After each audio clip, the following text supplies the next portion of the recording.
காலை வணக்கம். 6 மணி செய்திகளை வழங்குவதற்காக நான் லாவண்யா. நான் ஸ்ரீராம். முதலில் இந்த நேரத்திற்கான தலைப்புச் செய்திகளை பார்க்கலாம். தமிழ்நாடு முழுவதும் இன்று நடைபெறுகிறது டிஎன்பிஎஸ்சி குரூப் 2 தேர்வு. விண்ணப்பதாரர்கள் காலை 9 மணிக்கு முன்னதாக தேர்வு மையத்துக்கு வர அறிவுரை.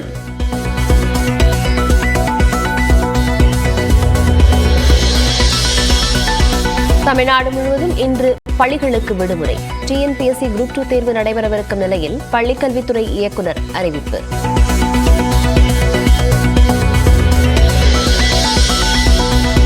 சென்னையில் 3 நாட்களாக நடைபெற்ற தெற்காசிய ஜூனியர் தடகள போட்டிகள் நிறைவு. 21 தங்கம் உட்பட 48 பதக்கங்களுடன் ஒட்டுமொத்த சாம்பியன் பட்டத்தை தட்டிச் சென்றது இந்தியா.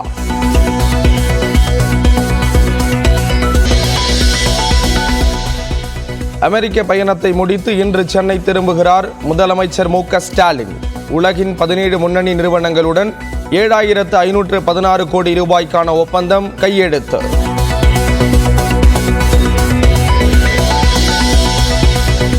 கோவையில் அன்னபூர்ணா ஹோட்டல் உரிமையாளரை மிரட்டி மன்னிப்பு வாங்கியதாக கூறுவது தவறு என பாஜக எம்எல்ஏ வானதி ஸ்ரீனிவாசன் பேட்டி. அவரே முன்வந்து மன்னிப்பு கேட்டதாகவும் விளக்கம். நான் உங்க கடைக்கு எத்தனை முறை வந்திருக்கேன் இது வரைக்கும்?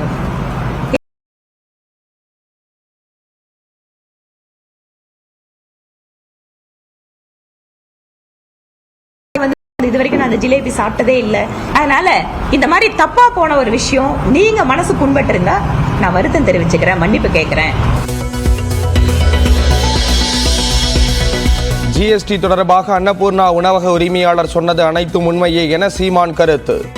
மக்கள் பிரச்சனைகளை கேட்க மத்திய பாஜக அரசு தயாராக இல்லை என டிகேஎஸ் இளங்கோவன் விமர்சனம்.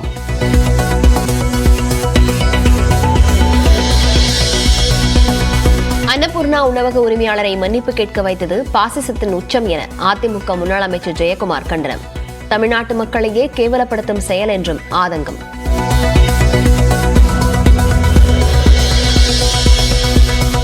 அன்னபூர்ணா உணவக உரிமையாளர் விவகாரத்தில் கோவையில் காங்கிரஸ் கட்சி சார்பில் இன்று ஆர்ப்பாட்டம்.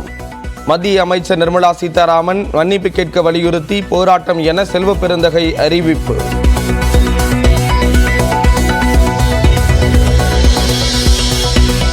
சென்னை எழும்பூர் நீதிமன்ற வளாகத்தை முற்றுகையிட்ட பெண்கள் தங்கள் வீட்டு ஆண்கள் மீது பொய்யாக கஞ்சா வழக்கு போட்டு கைது செய்வதாக குற்றச்சாட்டு.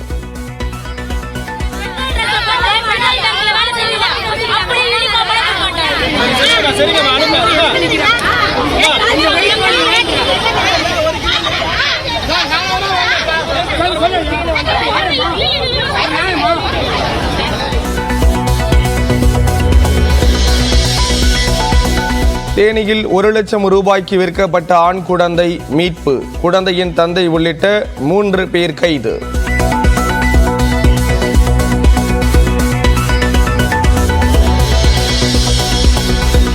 ஆவணி மாத வெள்ளிக்கிழமையொட்டி காஞ்சிபுரம் காமாட்சியம்மன் தங்கத்தேரில் உலா.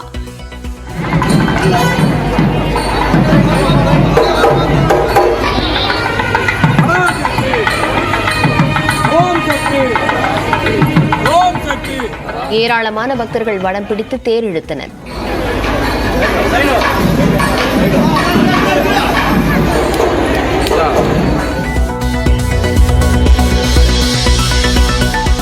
மறைந்த சிபிஎம் தேசிய செயலாளர் சீதாராம் யெச்சூரி உடலுக்கு சந்திரபாபு நாயுடு, பினராயி விஜயன் உள்ளிட்ட தலைவர்கள் அஞ்சலி. மத்திய அமைச்சர் நட்டாவும் இறுதி மரியாதை.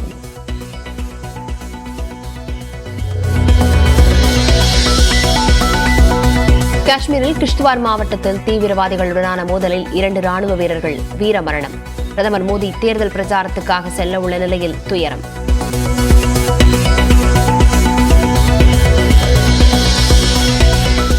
திகார் சிறையிலிருந்து வெளியே வந்த டெல்லி முதலமைச்சர் அரவிந்த் கெஜ்ரிவாலுக்கு சிறப்பான வரவேற்பு.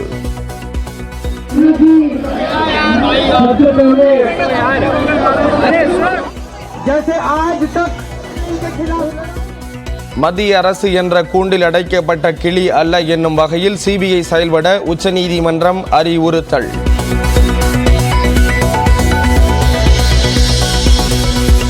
கொல்லப்பட்டதாக கூறப்பட்ட ஒசாமா பின் லாடனின் மகன் ஹம்சா பின் லாடன் உயிருடன் இருப்பதாக தகவல். மேற்கத்திய நாடுகளுக்கு எதிராக வலுவான தாக்குதலை நடத்தவும் திட்டம்.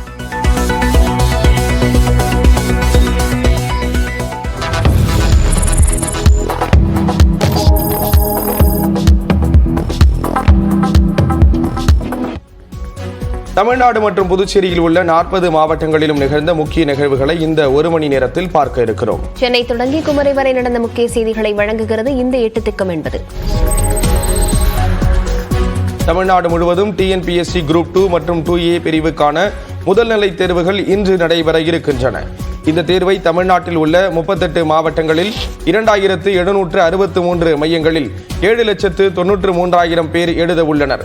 காலை 8:30 மணிக்கு தேர்வர்கள் தேர்வு மையங்களுக்கு வர வேண்டும் என்றும் அதிகபட்சமாக 9 மணிக்கு பிறகு எக்காரணம் கொண்டும் அனுமதிக்கப்பட மாட்டார்கள் என்றும் தெரிவிக்கப்பட்டுள்ளது.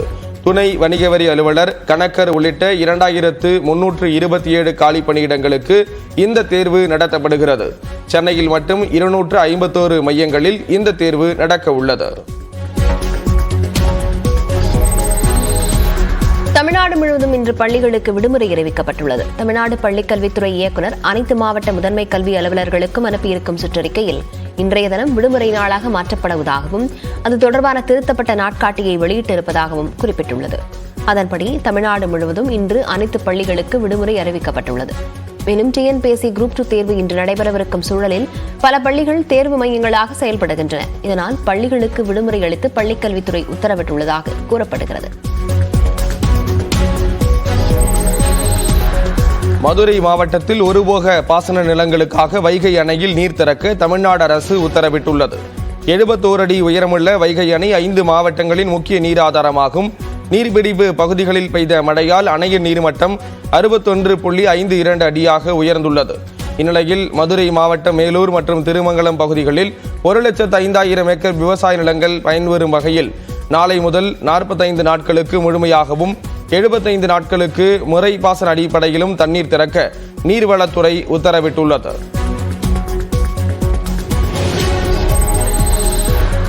தேனி அருகே பணத்திற்காக குழந்தை விற்பனை செய்யப்பட்ட விவகாரத்தில் தந்தை உள்ளிட்ட 3 பேர் கைது செய்யப்பட்டுள்ளனர். உப்புக்கோட்டை கிராமத்தைச் சேர்ந்த சங்கர் பரமேஸ்வரி தம்பதிக்கு கடந்த சில வாரங்களுக்கு முன்பு பிறந்த ஆண் குழந்தையை பணத்திற்காக விற்பனை செய்ததாக புகார் எழுந்தது. சங்கரின் சகோதரர் முறை கொண்ட உறவினரான மோகன் என்பவர் 1 லட்சம் ரூபாய்க்காக போடியைச் சேர்ந்த சிவகுமார் மகேஸ்வரி தம்பதிக்கு விற்பனை செய்தது விசாரணையில் தெரியவந்தது. குழந்தையை மீட்ட காவல்துறையினர் குழந்தையை வாங்கிய தம்பதி, குழந்தையின் தந்தை ஆகியோரை கைது செய்தனர். மத்திய அமைச்சர் நிர்மலா சீதாராமனிடம் கோயம்புத்தூர் அன்னபூர்ணா உணவக குழு உரிமையாளரை மிரட்டி மன்னிப்பு கேட்க வைத்ததாக வெளியான தகவலுக்கு பாஜக MLA வானதி சீனிவாசன் மறுப்பு தெரிவித்துள்ளார். கோவையில் செய்தியாளர்களிடம் பேசிய அவர், கடந்த 11ஆம் தேதி நடந்த கூட்டத்தில் தன்னை பற்றி அன்னபூர்ணா உணவக உரிமையாளர் கூறியது முற்றிலும் தவறான தகவல் என்று கூறினார்.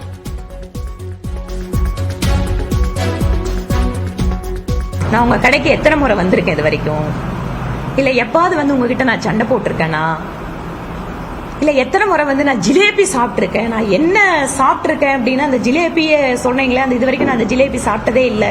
இதெல்லாம் நான் மேடையிலேயே சொல்லி இருக்க முடியும். நான் அதை விரும்பல. பெண் அமைச்சர், பெண் MLA என்பதாலேயே தங்களை அவமதிக்கும் வகையில் செய்தி பரப்பப்படுவதாகவும் கூறிய வானதி சீனிவாசன் திமுக மற்றும் காங்கிரஸ் கட்சியினர் வீடியோவை திரித்து அவதூறு பரப்புவதாக தெரிவித்தார். GSTயில் என்ன பிரச்சனை இருக்கிறது என்பதை எளிமையாக எடுத்துச் சொன்ன அன்னபூர்ணா உணவக உரிமையாளர் ஸ்ரீனிவாசனை மன்னிப்பு கேட்க வைப்பதா என தமிழ்நாடு காங்கிரஸ் கமிட்டி தலைவர் செல்வ பெருந்தகை கேள்வி எழுப்பியுள்ளார். மன்னிப்பு கேட்பது, மன்னிப்பு கேட்க வைப்பது பாஜகவாரால் இது வாடிக்கை. ஆனால் அதை மன்னிப்பு கேட்டதை வீடியோ பதிவு செய்து பொது வெளியிடுகிறார்களே, எவ்வளவு பெரிய அநாகரிகம், அநாகரிகத்தின் உச்சம். கோவை அன்னபூர்ணா உணவகம் எதிரே இன்று கண்டன ஆர்ப்பாட்டம் நடைபெறும் என்றும் செல்வ பெருந்தகை தெரிவித்துள்ளார்.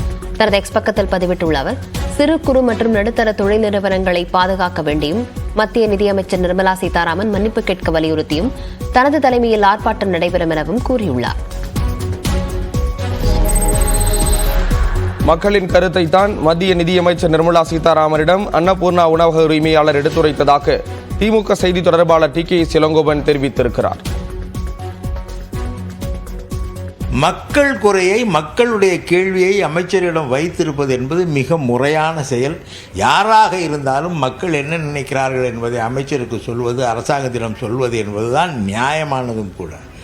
அவர் மன்னிப்பு கேட்டார் என்று சொல்ல வைத்திருக்கிறார்கள் என்றால் மக்கள் பிரச்சனைகளை அரசாங்கத்திடம் கொண்டு போய் சேர்ப்பதற்கு ஒருவர் மன்னிப்புக்கு ஏன் கேட்க வேண்டும்? அன்னபூர்ணா உணவக உரிமையாளர் வருத்தம் தெரிவித்தாலும் ஜிஎஸ்டி குறித்து அவர் கூறிய கருத்தில் உண்மை இருப்பதாக நாம் தமிழர் கட்சியின் தலைமை ஒருங்கிணைப்பாளர் சீமான் தெரிவித்துள்ளார்.